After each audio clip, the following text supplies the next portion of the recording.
Welcome, I'm the Gothic Librarian. Today I'll be reading for you Ashes. So take a seat and let's begin. Who doesn't love reading someone else's diary? The following is a transcription from several pages of a burned personal diary that was found next to the remains of Angela S. York. Police officers entered Miss York's apartment at 113 Cherry Lane on July 28 after she had been reported missing for several days. The interior of the apartment had apparently been completely destroyed in a fire, although none of the neighbors had reported seeing flames. In the corner of the bedroom, the officers found a large pile of ash that was later identified, through dental records, to be the body of Miss York. From the charred hand of the corpse, the officers recovered a badly damaged diary, which she had apparently been writing in throughout the period of her disappearance. Experts have been unable to determine the cause of the fire, nor the reason why it damaged only the inside of one apartment, leaving the exterior and all surrounding rooms unharmed. In an effort to solve the mystery, the diary underwent an extensive restoration to repair and copy the charred pages. The Diary of Miss Angela York. Exterior cover. Both front and back covers of the diary have sustained fire damage that erased any possible writing. Interior front cover. Angela penned a small note to herself in the corner. Hooray! I finally moved into the new apartment. Yes! I've been waiting so long to move into my own living space. You'd never understand. I'm so excited. My new job starts on Monday. It's going to be awesome. I can already feel the room of having my own job. I bought this diary to prove to myself, when I'm old and senile, that I really did it. I really made it on my own in the world. So, congratulations, girl. You made it. Sincerely, yourself, Angela S. July 2. Too exhausted to write much. Susan, Hilary, Andrew, and I spent all day in the woods. We got lost at one point, which is why we got back so late. However, I feel that it was a lucky break. We ran across this really old-looking cabin right beside the creek. It kind of freaked us out at first, but Susan said that there wasn't any record of a cabin in the area, and that we must have run across some ancient hunter's woodhouse. Tomorrow we're all returning to explore it more fully. Maybe if we collect enough information about it, we can get mentioned in the locals. Meanwhile, I'll be treating the blister all over my heel. I really do need new boots. July 3. What a strange day. It took us forever to find the path we had accidentally stumbled across the day before. When we finally got to where the cabin had stood, it was gone. In its place there was a big mound of ash spread all over the grass. We stomped all over it trying to find clues, but all I could find was scorched wood and melted nails. Susan found a burnt doll, only its blue glass eyes still untouched. That freaked us out. Then Andrew kicked apart a small pile of charcoal and found a tooth inside. Well, we booked it back to the main trail pretty fast after that. In the darkness beneath the trees, I think our imaginations must have run a little wild. Of course, once we were in the sunlight again, we realized we must have taken the wrong trail and run across the ruins of another cabin, which must have burned down a long time ago. Still, sitting in my bedroom at night, thinking about that patch of burnt wood, makes me shiver. July 4. What a shitty 4th of July. Work was a pain in the ass.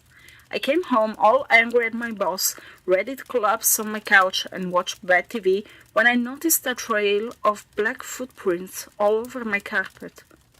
It spooked me until I realized that the prints were from my own shoes. Somehow I managed to track ash all over my floor and not notice it until tonight. I thought the hike would have been enough to get the crap off my shoes. Damn! Also, when I was relaxing in the bath, I found black stains between my toes. I couldn't get them out completely, but I'm not as worried about that as much as the carpet. I pulled out all of the bottles under the sink, but none of my cleaners could get the stuff out. I'll have to go rent a carpet cleaner tomorrow and get the stain out before the landlady sees it. Curse you, white carpet. July 5. What a fucking mess. I picked up a carpet cleaner before I got home and prepared to exact vengeance against those dark marks on the floor. Now, as a monument to all my efforts, I have a huge black smear across my living room. Fucking carpet cleaner. Maybe I'll call Susan and Hillary tomorrow and ask if they have the same problem. I'm too upset to write anymore. July 6. Something weird is going on with that stain. I can't be sure, but it looks like it's spread a little further. I noticed small bumps of some black substance in the middle of the spot. When I touched one, it crumbled under my finger. I think the ash is melting the carpet somehow. I spent the rest of the evening on the internet looking up things like powderized acids and burnt carbon deposit hydroxide reactions. Ugh. Unfortunately, Attila the boss is making me finish a huge project for him by Friday, so I won't have time to clean the place up until next weekend. Even worse, that stain is still on the bottom of my feet and my girlfriends, for once, weren't home. Addendum. I just noticed I had some of that black stuff on my hands, and now there are sooty handprints all over the walls. God damn. July 7. The page was mostly destroyed. Stain is definitely spreading bigger, but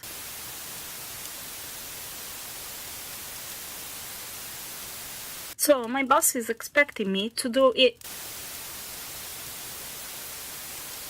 like I care, but it doesn't make my job any easier, especially considering all of the reports I have to do all the same time. And Susan's absence doesn't help at all. You'd think that she could at least call me since I'm pulling her slack. To top off this shitty week, with the cable, I turned it on and all I can see is static, with some weird crackling in the background. I'd call the landlord. The carpets bleed through my ass out. Finally, I think whatever weird chemical is in that suit is damaging my feet. The skin on the bottom is white and starting to peel off, and they feel all tingly, but I just can't afford to take time to see it. No time to July 8. A large hole had been scorched in the middle of the page. Oh God, I opened my door and screamed out loud. Whatever was in that suit is eating through the floor and walls. Huge scorch marks are spreading across my floor. There's charcoal everywhere. The place smelled like a fire pit, so I opened the window. A draft blew in and stirred up a huge cloud of dust that coated everything, including me. I shut myself into my bedroom, which so far is free of burns, and sat down with the phone book. I tried to call Susan again, but on the other end, all I could hear was a strange crackling sound. Next,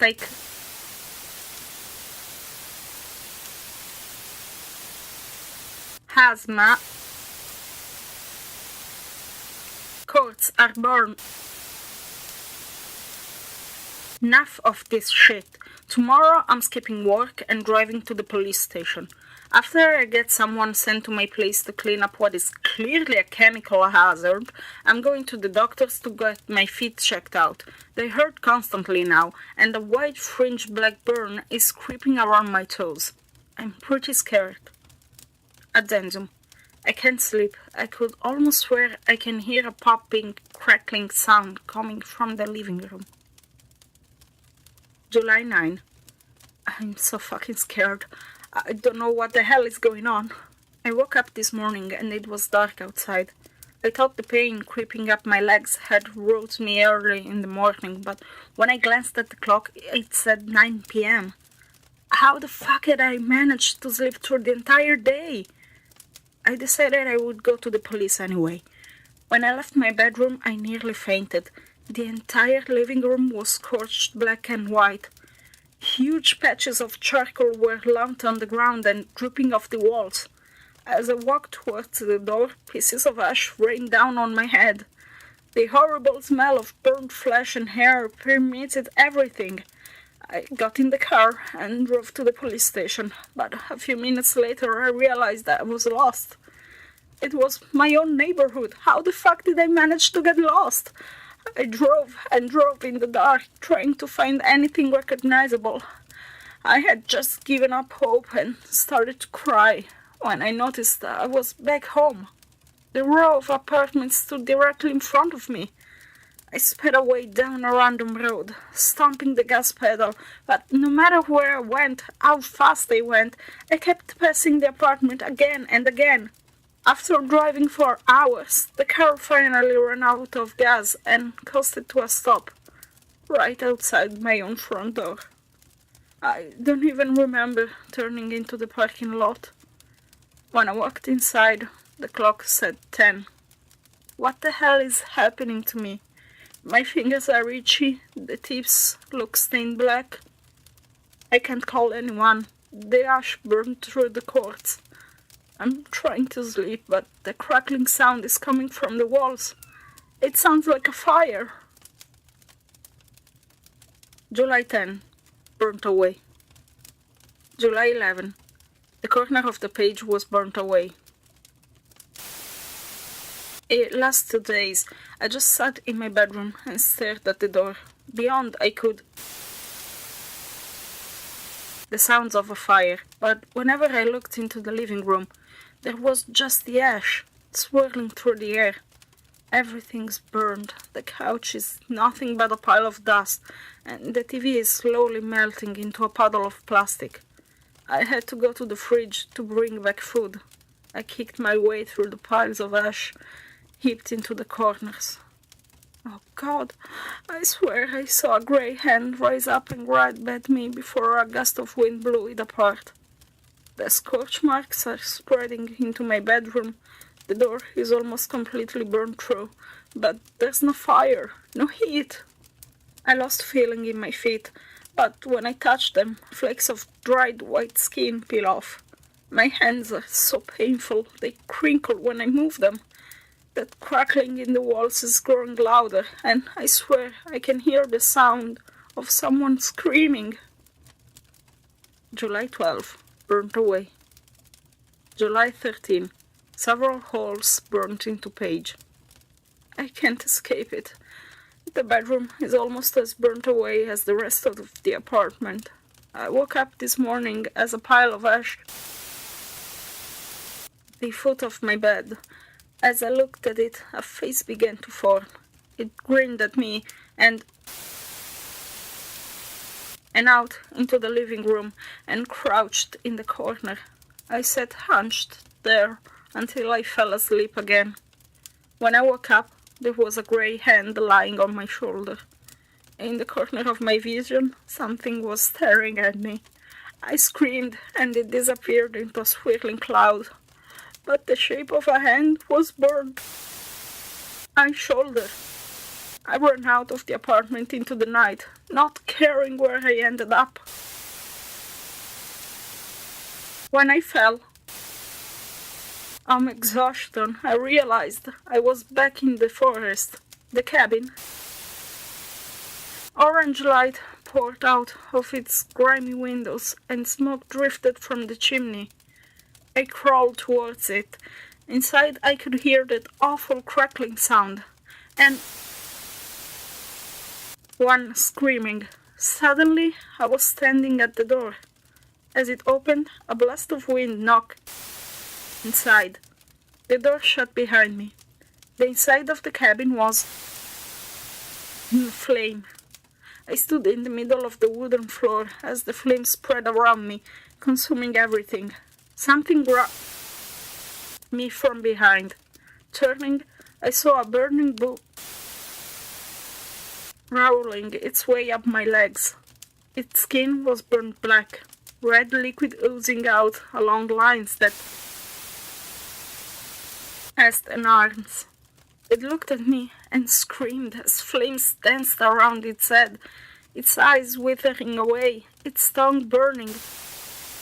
Stomp. I kicked it away. It fell onto the floor and broke into smoldering pieces. The cabin burned away around me, flaming timbers falling to the floor. The entire building collapsed. A cloud of sparks. As the dust cleared, I looked around. I was back in my own burnt apartment. A pile of ash-shaped body lay by my feet. I have barricaded myself in the bedroom, but the dust creeps and... July 14. I can hear something stalking across the living room. July 15. Burnt away. July 16. Burnt away. July 17. Burnt away. July 18. Damaged. I tried to run away again. As I left the house, I saw something grey walking across the living room towards me. I ran. Night. The cabin was there again. I didn't want to go in, but something out of the woods at me. The place was on fire, and the screaming thing attacked me. I closed my eyes until the place burned down. The burns on my body have spread everywhere but my face. It hurt so much. Ow. End. July 20. Badly damaged. What? God.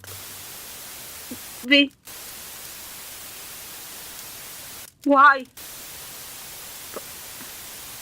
Ah. Oh. At. July 21. The entry consists entirely of a drawing of the nature preserve behind Miss York houses.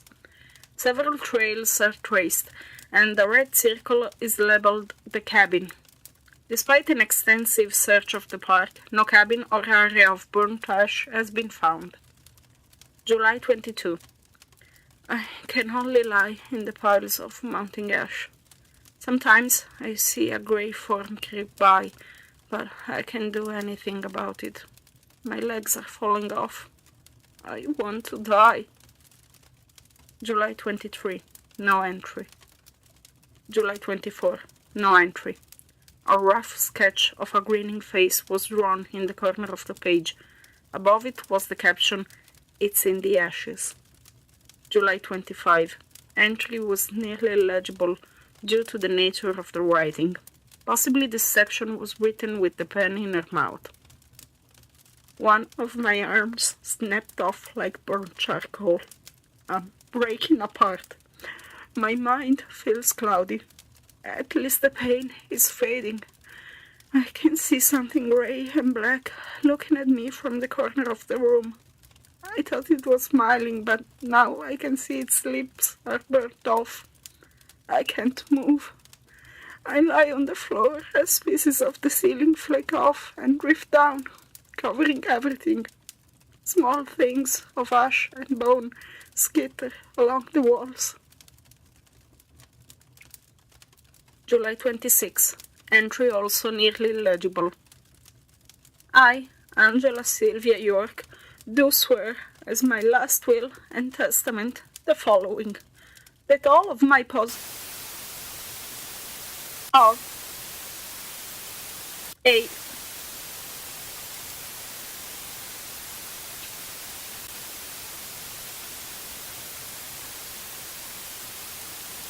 Unfortunately, a large burn in the shape of a handprint is scorched into the page, destroying the contents of what is apparently Miss York's will. Interestingly, the size of the print is much larger than Miss York's hands. Of course, due to the deteriorating condition of the corpse, this claim could not be verified.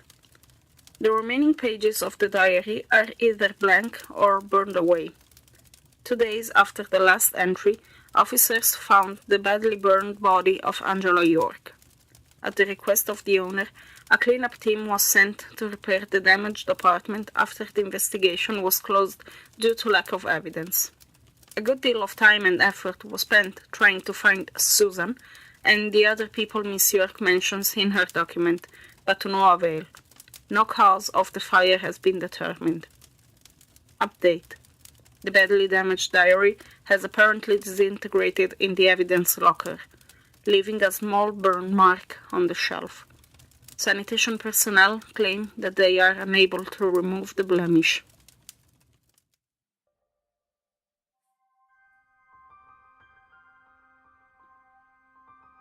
Thank you for showing up at the Gothic Library. This was the first creepypasta that I have ever read, and I still like it to this day because it's very original and different from all the other ones. I hope you enjoyed it. Stay updated, and I will see you at my next public reading.